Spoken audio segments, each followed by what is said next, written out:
and welcome to the happenings in Medfield. Today is a special program, one in which we all know that a gentleman is retiring.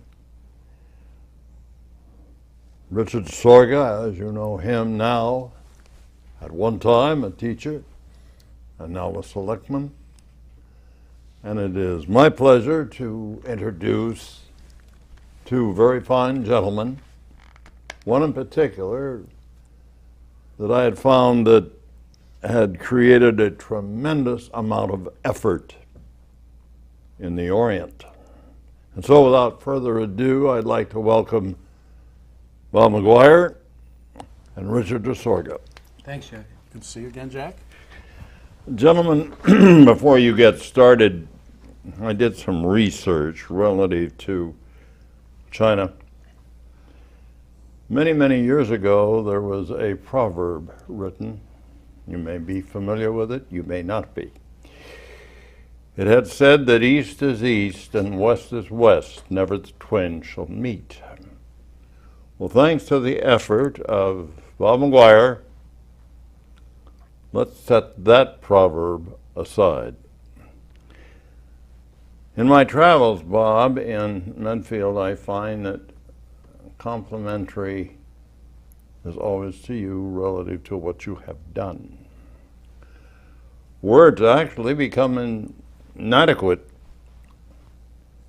as far as the effort and the task that you have put forth dealing with China, both exchange students and music. I had two friends with me. We were sitting and we watched the jazz program in China and your presentation prior. And Bill Botany is from D.C., and Bill said, that is one of the finest liaison programs that anyone can possibly put together. And he asked about you, and I said, well, that is, and unfortunately, in one respect, a retirement of the superintendent of schools. But he had put many, many things together. And with his friend, Richard Sorga, had gone to China and teached. And Bob said to me, since he is retiring, I certainly hope that that situation will continue because it is a good liaison. And once again, before I turn it over to Richard, words become inadequate to express the gratitude of not only a number of people, but overall the opinion and the task that you have accomplished in a situation which at one particular time may have been difficult, but I know that you had overcome. I know that Richard had taught in China, and of all the effort that you have put forth, not only for the Orient, Bob, but also right here in Medfield on the school committee. And so, one more time, I want to shake your hand. Thank you very much, Jack. Very kind and words. Thank you. And now I'm going to turn this over to our new selectman, Richard Sorga. Richard? Thanks, Jack. I just thought it'd be a great opportunity. You've been here now 22 years. It's a long time. Maybe just go back in memory lane a little bit as to who Bob Maguire is. So let me just start. Where were you born and brought up? Where'd you grow up as a kid? Cambridge, Mass, where I was born. Not too far, right out of Central Square, which back in those days wasn't the same kind of neighborhood that it is now. It's actually nice. It's pretty nice now. Yeah. In those days it was a little bit rougher neighborhood. And then my family moved over to Alston, actually right across from where the Mass Pike entrance was at the time being built there. They were extending the Mass Pike. That's you know, right. so that I remember as a young boy watching that construction going on. And then we moved out to Holliston, actually, when I was in 5th grade. Okay. And I graduated from Holliston High School. Now, did you ever think, growing up as a kid, that you would ever get into education? Not really. It wasn't until probably high school.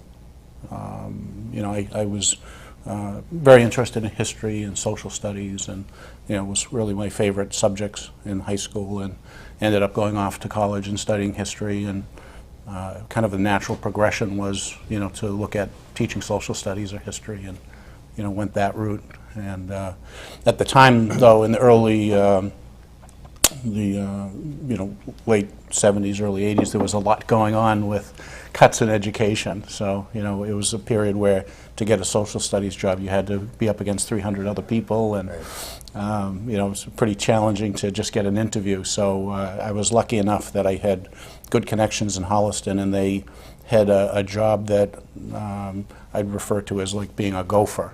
Go for this, go for that. Right. And it was a very low-paying, like assistant job in the office, which was really, kind of unusual. So I got That's at Holliston? Holliston Middle School. And so I got to work in the office with the staff and the principal and the assistant principal. So right even before I got into the classroom in that 1 year, had the experience of, working around administrators and seeing what they did and what they expected, which was very helpful when I went into the classroom a year later and began teaching, social studies.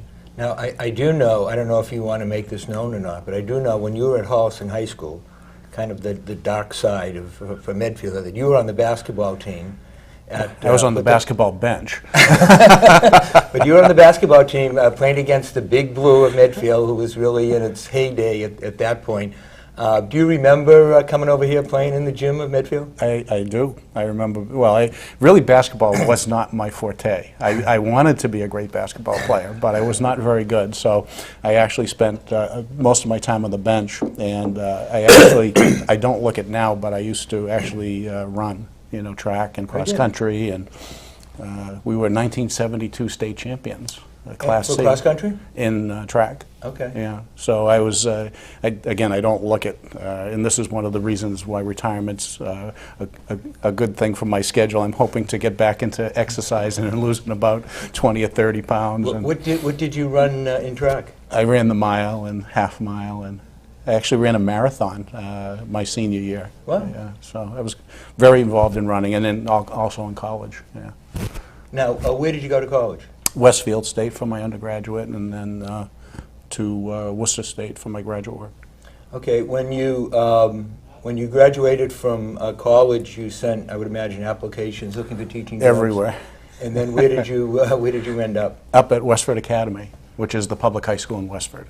Okay. And that was after the year in Holliston, and I taught there for 6 years in social studies, and every year got laid off because of the declining, revenues with 2.5 and everything. So it was pretty much anybody in our generation remembers that, terrible time. So I literally went through, 3-4 years of, being notified that they might not have a job, and then at the last minute you'd have a job, and finally they did have some cutbacks.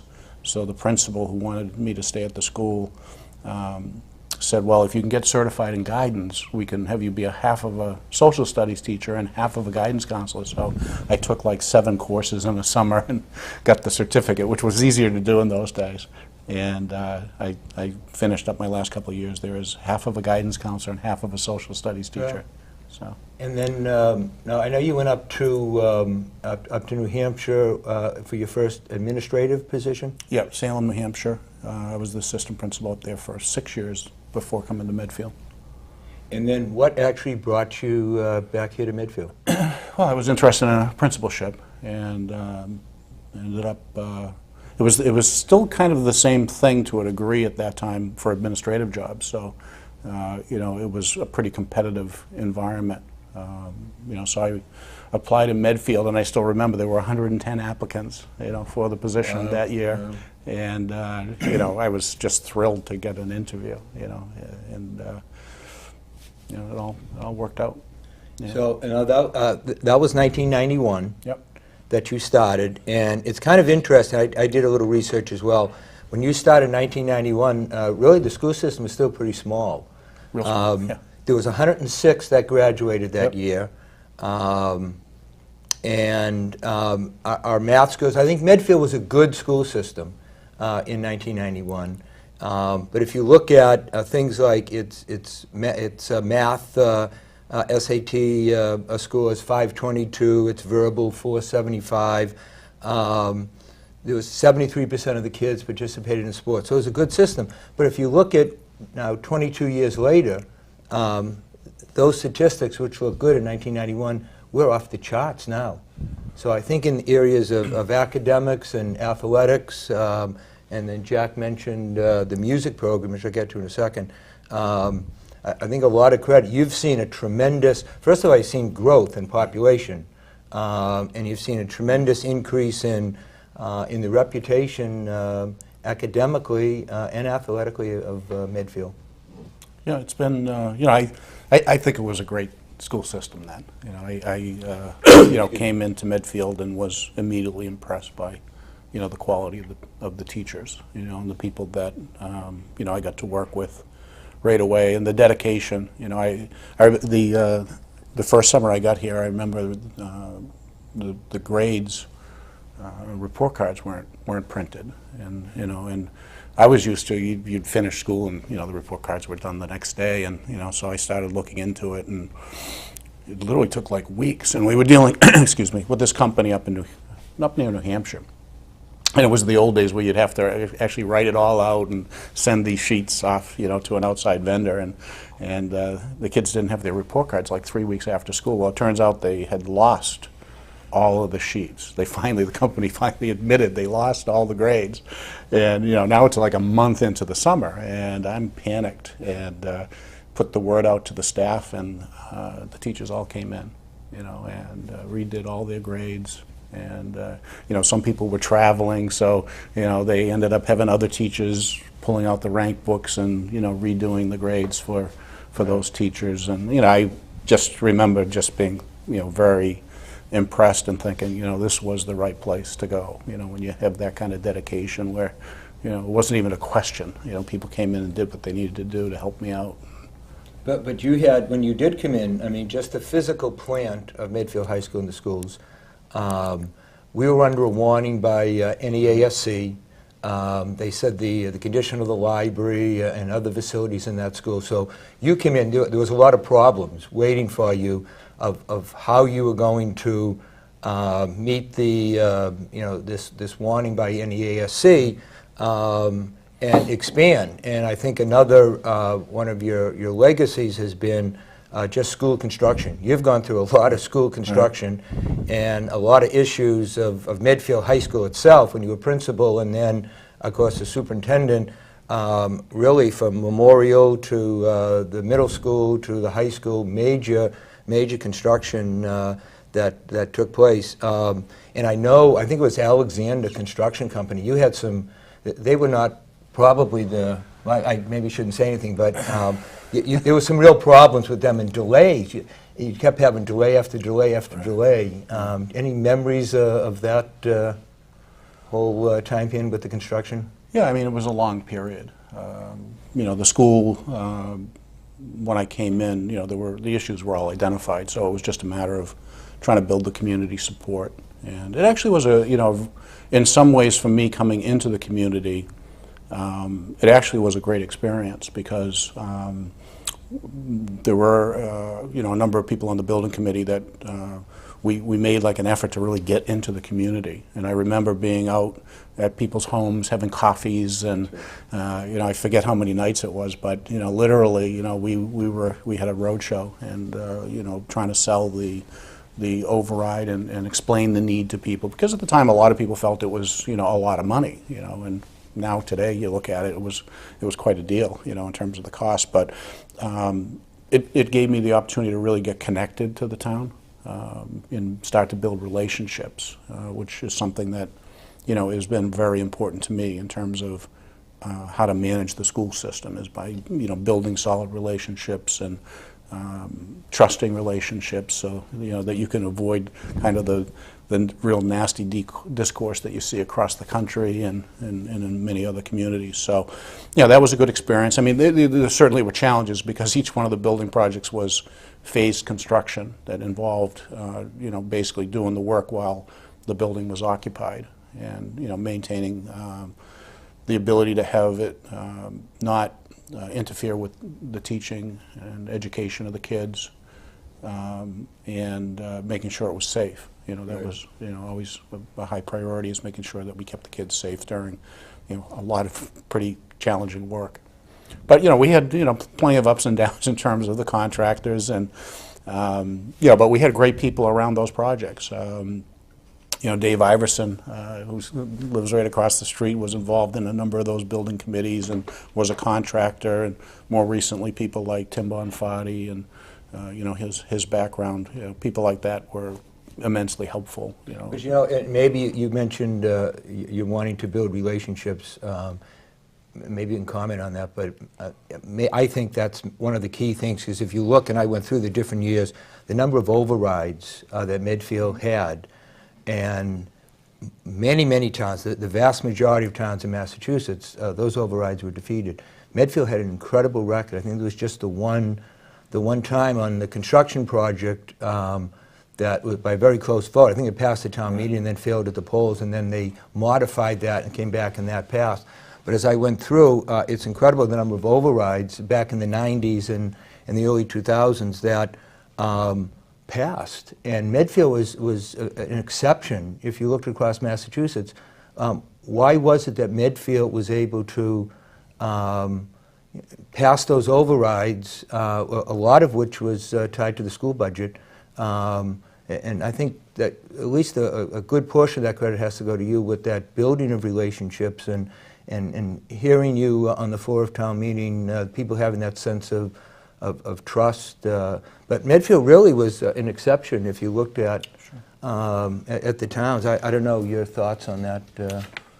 Yeah, we had quite a string of years there due to the between the need for debt exclusions for the construction projects, and then alternating off of those years with operational overrides. And I think it was really teamwork. I mean, we've always had a lot of I think support generally in the community from people that value education.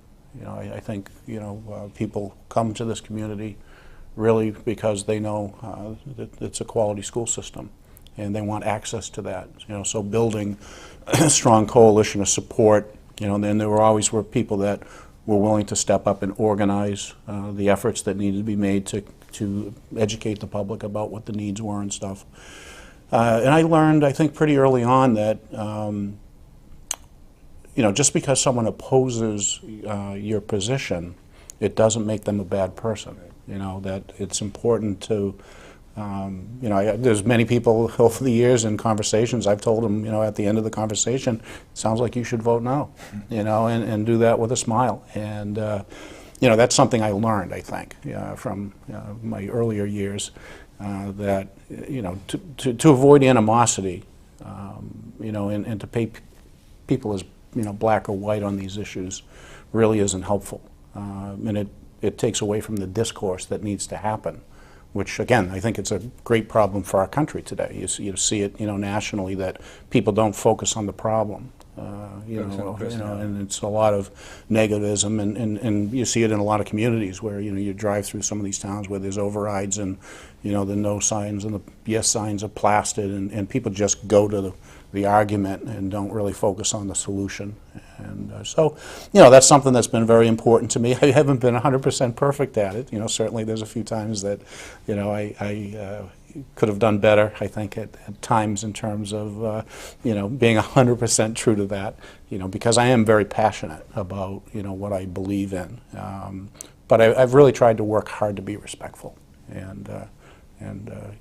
Well, I think anyone that is new to Medfield in the past 10 years, if they go to town meeting, it almost takes it for granted now that there's very little question on the school budget. The school budget is proposed, but anybody that has lived in Medfield before 1990s, going back into the 80s, 90s, that used to be the battle. I mean, that would go on, the school budget, and it would go on for a couple of days. This relationship, I think, between the town side of government and town hall and the school side of government I think you've done a tremendous job of meshing those two together, of building trust between the side, where there used to be, I think, a wall. And maybe, because physically, the school administration used to be out of Dale Street and the town was out of Town Hall, and now, you know, both are located in Town Hall. Maybe that has helped, but I think credit has to go to you that today we look at the school budget, there's very little question, but go back before 1990 and that would go on for days with battling that you We would had a see. few battles. Well, there are battles, but You know, when that school project failed, I remember, you know, the people that felt that the project should just be revoted, you know, held rallies over at Baxter Park, and, you know, there was a meeting with the selectmen where, you know, the daggers were out, and, you know, I think we worked very hard, even in that situation, to try to tamp down the emotion.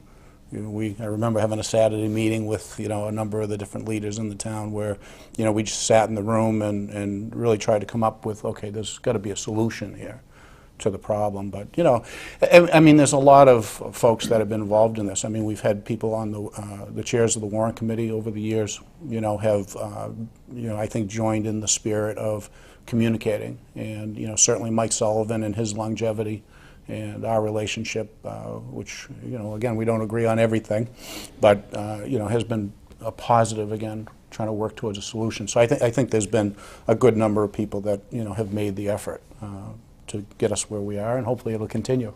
now you served as principal of Medfield High School up until 1999, and then the then superintendent, Chris Martis, decided to resign.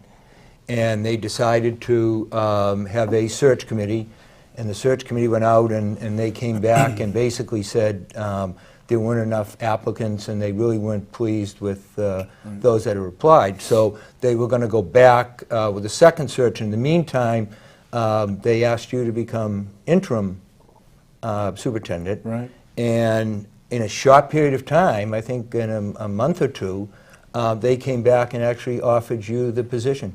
Right. So you must have done something right in that month and a half that they were impressed enough. And now here we are in 2012, and that's 2013. It's almost 14 years as superintendent. I just want to mention, I just listed some of the dates here. The first ever state championship, which was in the track, spring track, took place when you were principal. The first Dalton Award, and maybe you might want to mention what the Dalton Award is, but Medfield's had a long history with the Dalton Award, which is the academic athletics tied together. Yeah, the Dalton is based on different parts of Eastern Mass by class, you know, enrollment size, and percentage of wins. You know, basically is the determining factor there.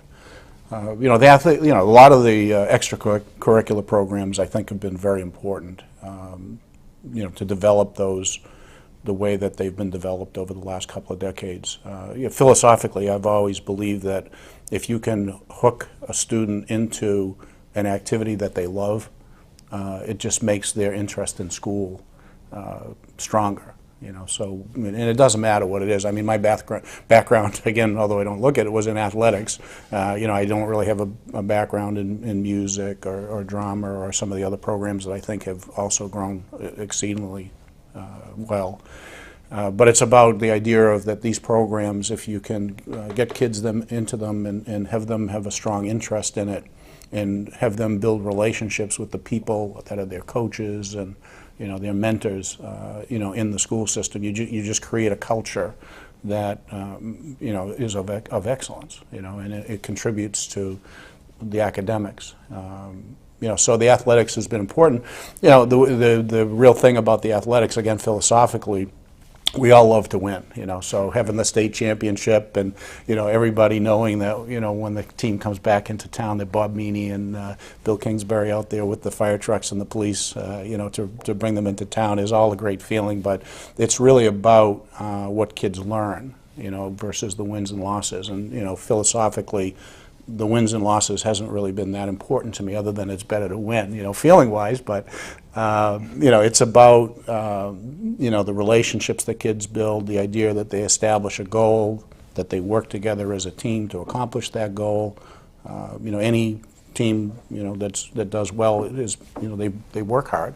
Whether they win or they lose, they work hard together, and all of those kind of attributes are very important. I think in terms of personal development, but it also just contributes to this. I think a culture that supports excellence. We've got very different rules about how we handle, cuts and things. I remember being again, I really wanted to be a great basketball player, and I was always on the edge. I was one of those kids that was always on the edge and, not making the team. And, I remember the way it used to work is you'd go down to the locker room, and the coach would post the list on the wall. And, so you knew that was going to happen that day. And, being one of those kids, I remember going down and, your heart, was up in your throat and, oh my God, am I going to get cut? And the other kids that all were real good players would come down just to watch the sport of it, see which kid got devastated. And, that's always stuck with me. And we don't do that here. And if, you remember over the years, we've run, second-level JV programs and things like that where, the athletic director would call me up and say, geez, we've got too many kids, and I'd say, well, what's the problem? Figure it out. I think the longer you can keep kids engaged in programs, when it comes to cuts now, the expectation is the athletic director sits down with the principal, they have a conversation about it. Sometimes it is necessary, just because the numbers are too big, but, we try to have a conversation with that student and direct them to another program.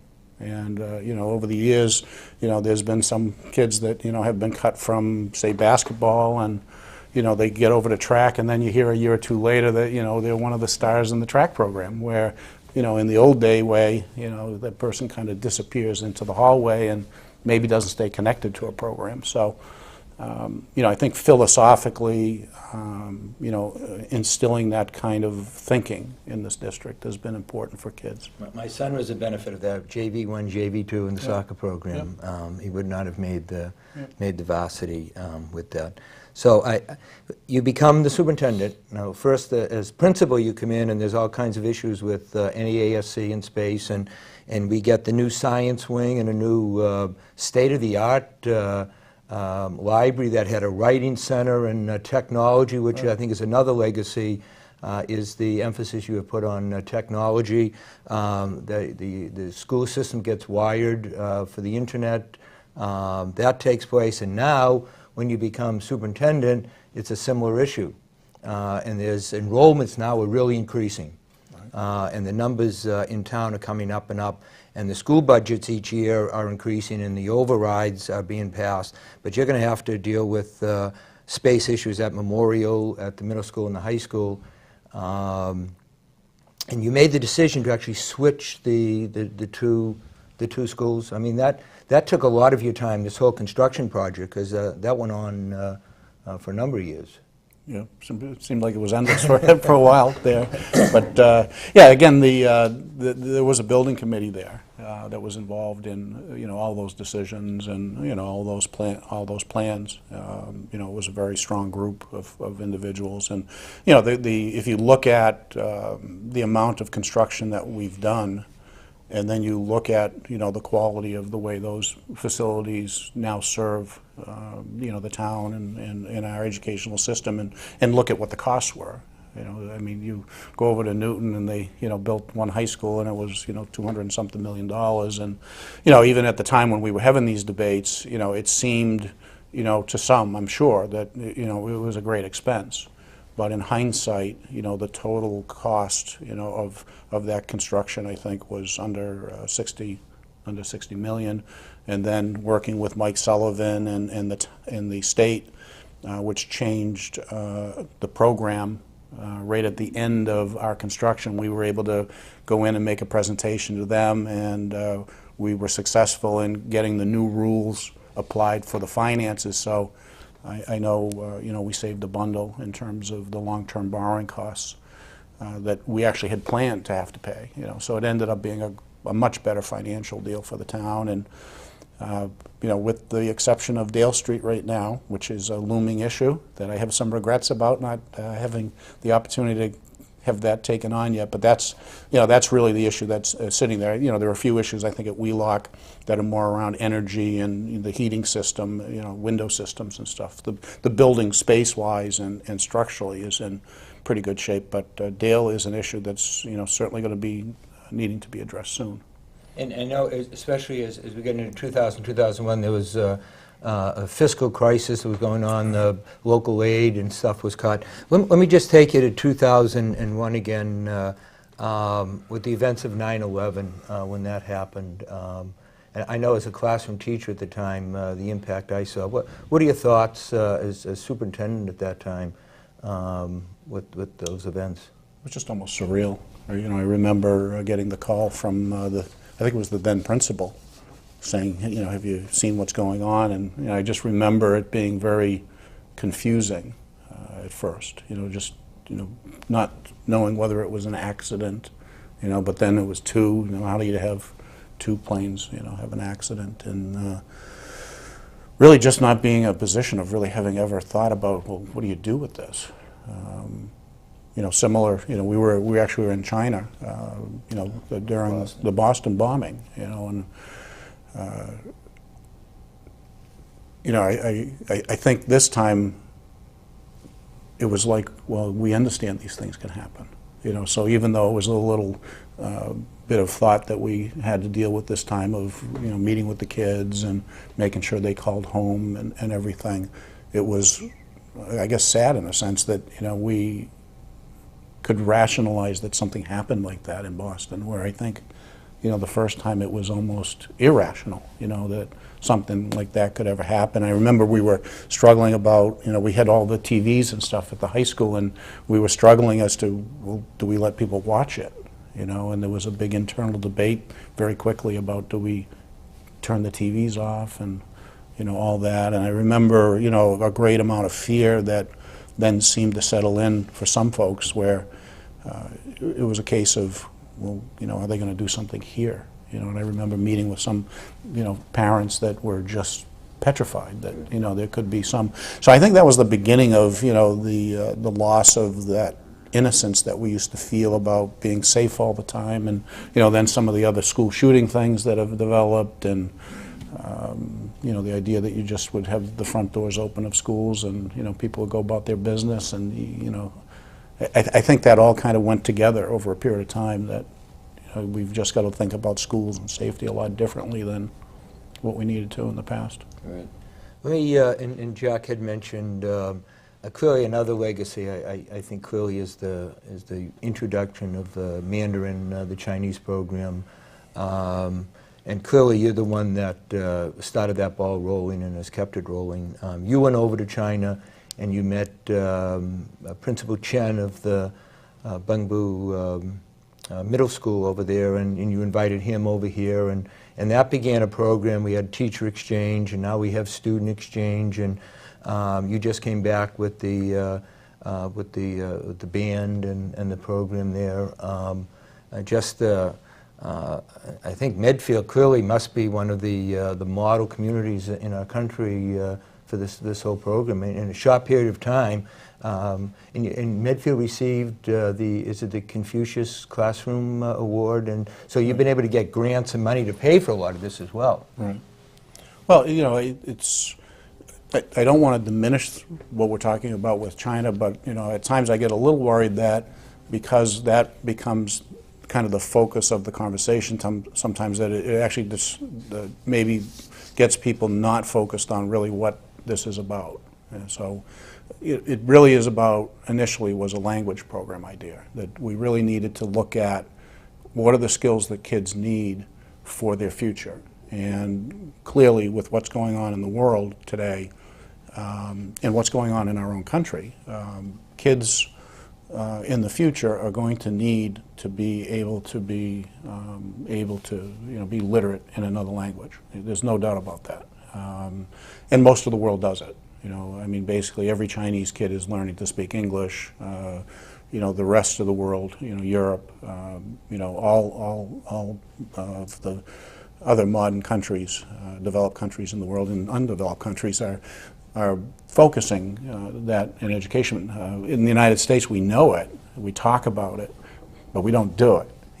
We've had this conversation for many years, and there's all kinds of complications of where do you get the time, how does it cost, how do you schedule it, so you can throw up your hands real easily, but it is a critical skill. So really it started out with a language initiative, and it wasn't just Chinese. So it's both Spanish and it's Chinese that is the focus right now, and the goal was really to expand the programs. So we've introduced the Chinese, and that's getting a lot of attention, but we also just as strongly are emphasizing the Spanish program. And so we've expanded and created the Chinese program in the high school, and actually Maura Batts was someone that was very involved in helping with that when we started to work on that idea.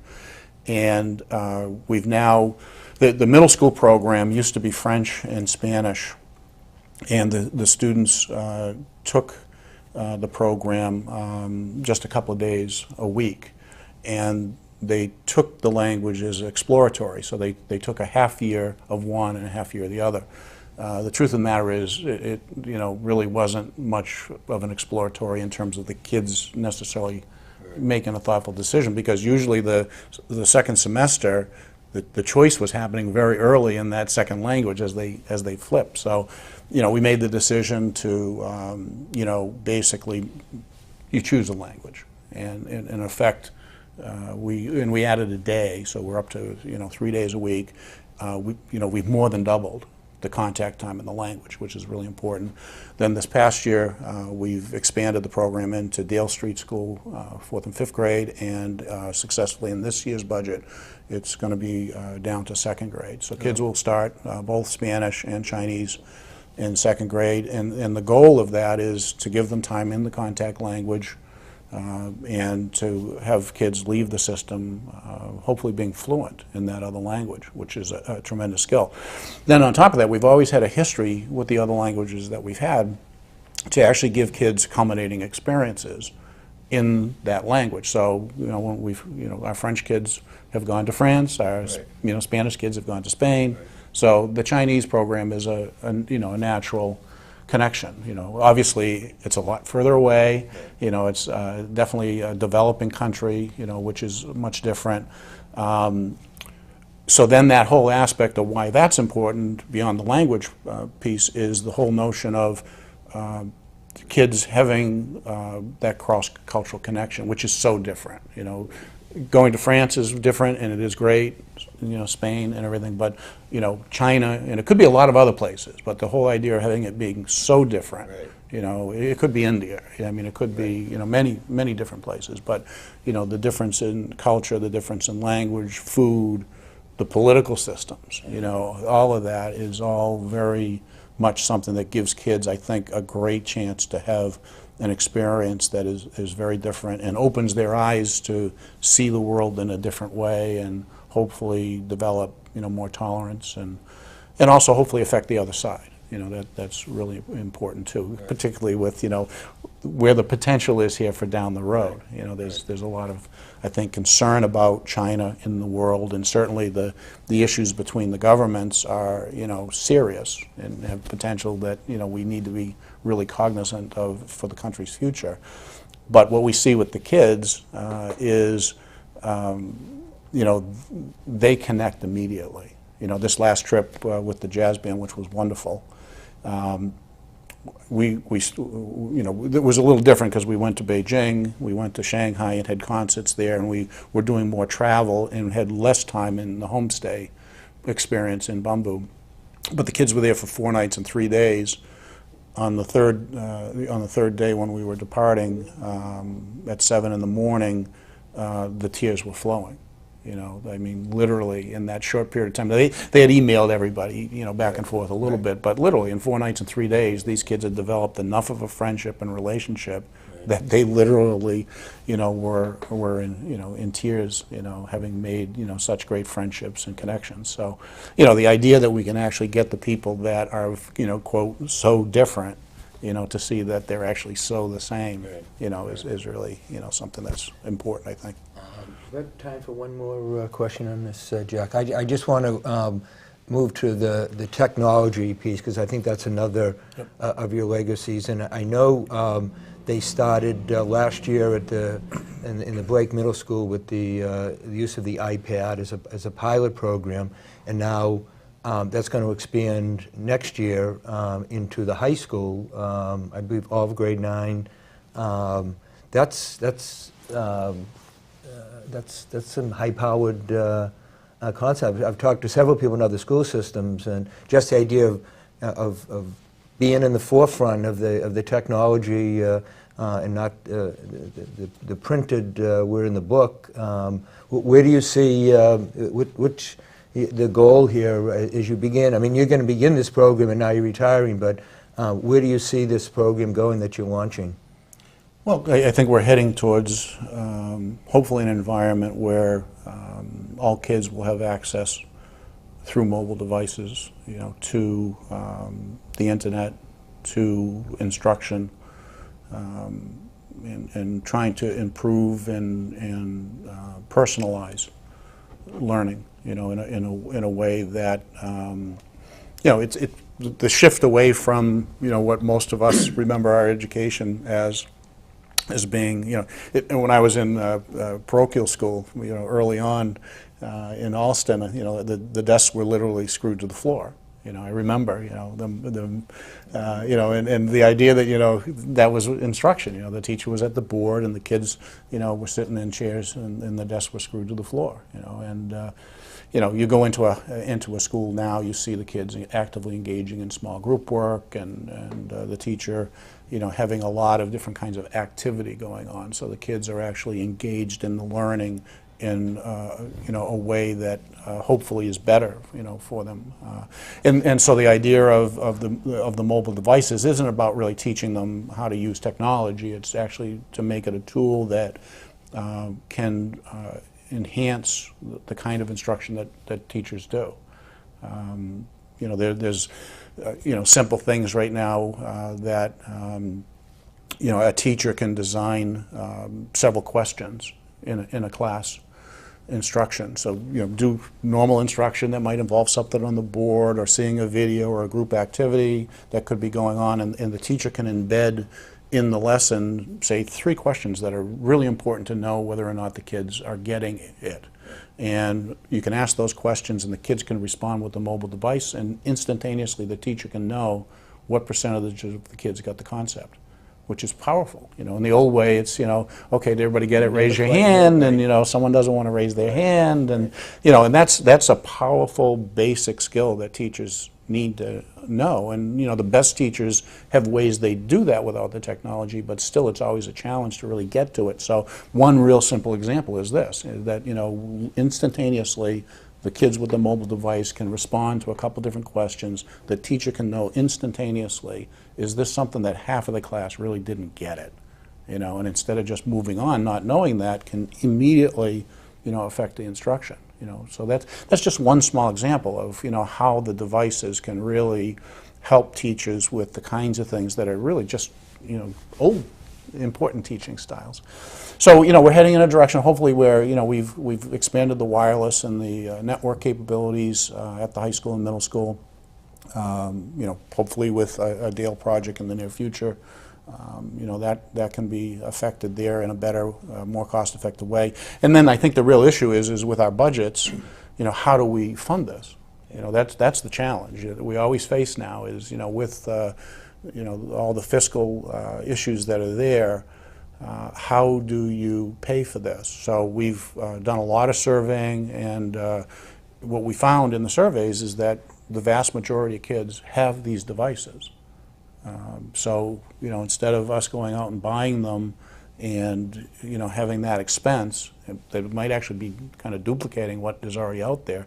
The concept is to see, okay, can we actually open the doors and, have them come in, and, and now we're involved in trying to facilitate helping parents, get access to them cost effectively.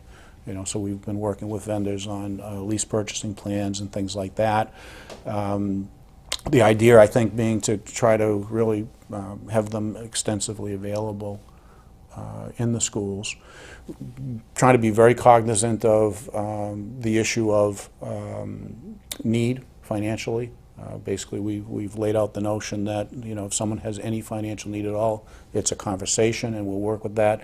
There's a little element there of some people feeling that, well, they just don't think they should need to pay for this. And, you know, so we've had some discussions around that. So we're coming up with a system where, you know, if someone has a strong feeling about the idea that it's a public education and therefore, you know, this should be, you know, taken care of, we've got an idea where people will be able to get the device in the morning and, you know, return it, you know, at the end of the day in the same way they'd use a microscope or something like that. So, you know, there's been a lot. I actually was over at Wheelock yesterday. One of the teachers, I was down, got invited to a reading program and had some extra time. So there was a Jim Keel's class of kids at Wheelock were using iPads, and they had gotten them from another school, I guess, for a day. And I went in, and the kids were real busy with doing storyboards and illustrating, you know, something they had written. And very engaged. That's the other thing I think about the technology is engaged. It engages kids very much. Right.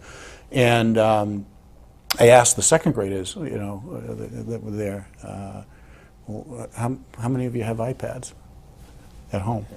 You know, and I think in a group of 7 or 8 kids, I think there were 2, you know, that indicated that they didn't have an iPad, right, you know, in second grade. So, you know, these devices, I think, are becoming so common now, you know, with the cost being down in the homes. The idea of actually, you know, bringing them in gives us access, and it provides, you know, an opportunity for us to contain the cost. Well, I think that the technology just changes so fast. If you're not keeping up with that pace, well, that's the issue too. You're left behind. Yep. Because as soon as something comes in, there's something else that's coming about. We buy 10 desktops and, you know, hold on to them for 7 years because we can't afford them. You know. So the idea is they certainly can, you know, stay more current and you know, but you know, the principals have done a lot of work. Nat has done a lot. The key in this really is about you know, and there are costs. Right? So I don't want to give the perception of the public that, you know, by being creative on how we might reduce the device cost part of it, there are other costs. So we've got to keep the you know, the network and the infrastructure current and strong enough, right, and that's a cost that's going to continue. The big other cost, I think, is teacher professional development. Right, so you know, you just can't take the devices and bring them into the school and have no planning that goes on. You know, the quality of work that teachers do, you know, is tremendously important. So to have the devices be utilized in a way that's very thoughtful and have the teachers be current and up to date on, you know, what they can do with it. So that there's been an increased cost in the budget for that the district's going to need to continue to sustain over the long haul. Let me bring this to a close. I think in my view, and I'll ask you a final question, clearly the legacy of Bob Maguire clearly is school construction that has taken place here. It's this whole notion of town and school harmony, much better relationship between town hall and the school department. Clearly, you, because of that, have been incredibly successful in getting the budgets passed, which has helped the educational program. I just see now that in the latest U.S. News and World Report, they ranked Medfield, I believe, 13th in the state, and of the thousands and thousands of schools in the country, I think 254th nationwide. Over 20,000 schools. 20,000 different schools. Where the reputation we have now in Medfield, because of some of those issues, is up. The technology we mentioned, the language program, especially with China, and the whole issue of the music program, which it gets accolades nationwide, worldwide now with China. The athletic program, the wall outside of the high school is 20-something different state championships now. The first one took place when you were principal, and the academics. Clearly, I think of the legacy. So let me just end, actually 2 parts. What do you think, what do you see after 22 years as the most rewarding most rewarding thing that stands out in your mind, and maybe what's the most disappointing? And the last question, what's the advice for the new superintendent? Well, first of all, I'm very uncomfortable with all this legacy conversation. Well, I think you're very modest with that. No, well, I think it's really the it truth. needs to be said. The truth is that, you know, probably the most important thing that, hopefully, if I've instilled anything that's been important, is the idea with principals is that the most important thing they do is hire teachers. Now, that is the most important thing, that if anything that's been accomplished here. All these other things are, you know, they were things that needed to be accomplished and done, and hopefully there's been, you know, something that I've contributed, you know, with the work that many people have done. But really, that's the most important thing. You know, we have great teachers, you know, and that's, you know, we didn't really talk about that too much. You know, I touched on it in the beginning when I talked about first coming here and realizing, you know, what a great staff I had as a high school principal. But fundamentally, the most important thing that, you know, we do administratively is hire great teachers. And if you do that, you know, all these kind of things that are projects and everything else, you get the right team and chemistry of people. And so, you know, that's the thing I'm proudest of, is that, you know, we've gone through a period where there was pretty tremendous growth. A good number of retirements were occurring, but we were hiring also a good number of teachers during that period of growth. And we had a really strong focus, I think, on finding the best and the brightest. And, you know, that's why the school system's SAT scores are better. That's why, you know, these kind of initiatives are what they are. It's really because of the quality of the people, you know, that I've had the, you know, great chance to work with, including yourself over the years. So, you know, that, if anything that has been done well, I think that's it. Well, in a personal, I just want to thank you, because you, of course, are the one that brought me over to the high school. But I think I noticed as a teacher. I sent you to China too, but you sent came me to back. China, too. I thought you'd stay. I'd be kidnapped over there. But clearly, the other is, from a teacher point of view, the kids in this town are just tremendous kids. Yep. It makes it so much easier because of the nature of the kids and the parental support that we have with that. And any advice for the new superintendent? Not really. I know Jeff a bit. We've already started to transition. I had lunch with him a couple weeks ago. We were at a meeting yesterday, and we actually sat together and spent probably a good hour talking. We've set up a couple of days for him to come in early June. He's going to spend a couple hours in each building, just so, again, people can see him, get to know him a little bit and feel comfortable then as the summer hits, that they know who he is, and feel free to drop in. But he's a real capable guy. I wasn't involved in the search and really had no input in the selection, but looking at it as it was developing, he's the guy I would have picked. So I think he's very capable, and I think they've got the right guy to get us to the next level, I think.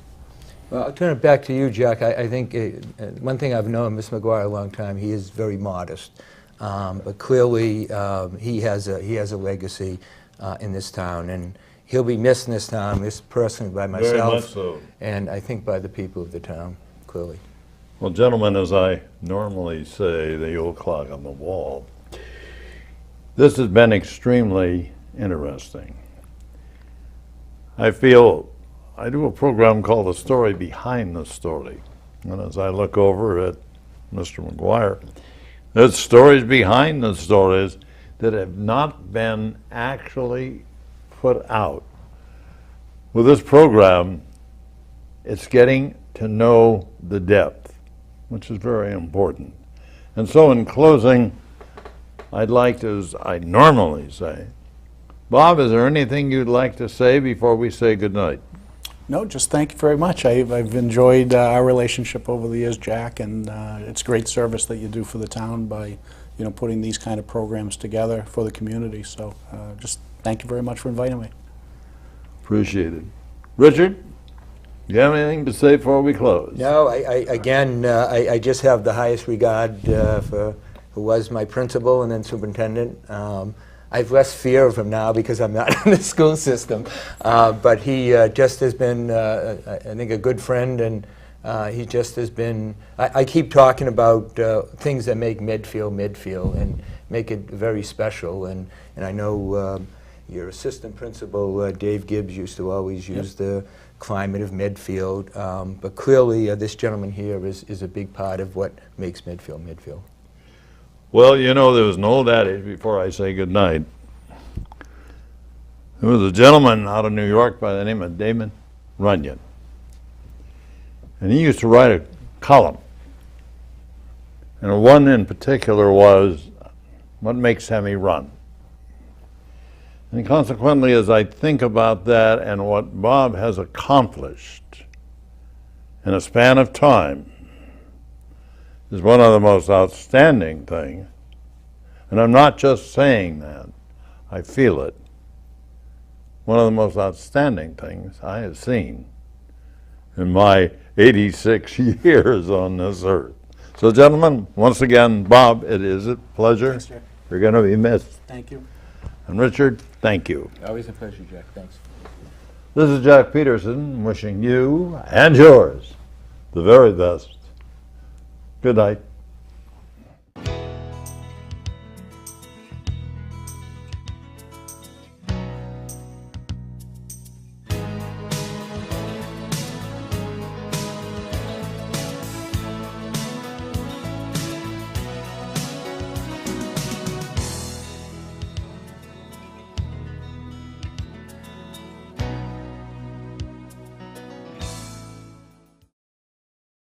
Production support provided by Medfield.tv. Access to our community.